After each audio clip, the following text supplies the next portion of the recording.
we found out that we were pregnant with Finn, we were very, very excited that we were going to be able to give Mason a sibling. When we went into the ultrasound, we went in really confident. We were surprised when the tech, she said, "I'm sorry to say this, but something's wrong with your baby's heart." They discovered potential heart defects. When you hear heart defects, your own heart sinks and you're concerned about what this means for your child.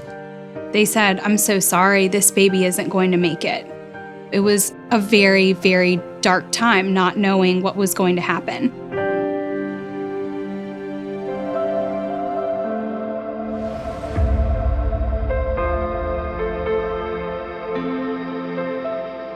Finn was born with congenital heart disease. He spent the majority of the first year of his life in the hospital.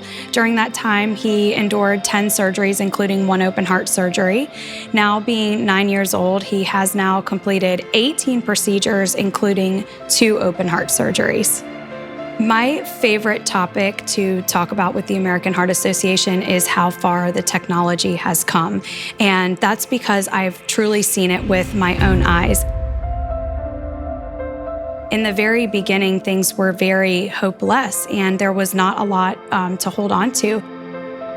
When he was a baby 9 years ago, he spent the majority of his life in the hospital. Now as a 9-year-old, he's having better medicine, less hospital time, detecting things earlier, going into surgery strong and healthy as opposed to going into it sick because it's too late. Having better technology because of the American Heart Association has not only brought strength to our family, but the biggest key is that it's brought hope.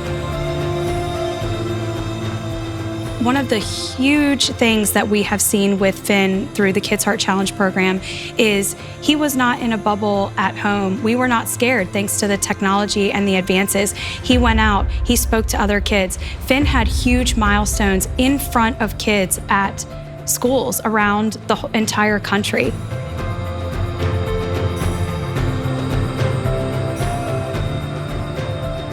Ever since Finn's mission was implemented, we have received countless testimonies across the entire country of how children have recognized the sign of a stroke or a heart attack, and lives have truly been saved. I think I taught at least 1,000 kids. Those thousands of kids are also telling thousands of kids.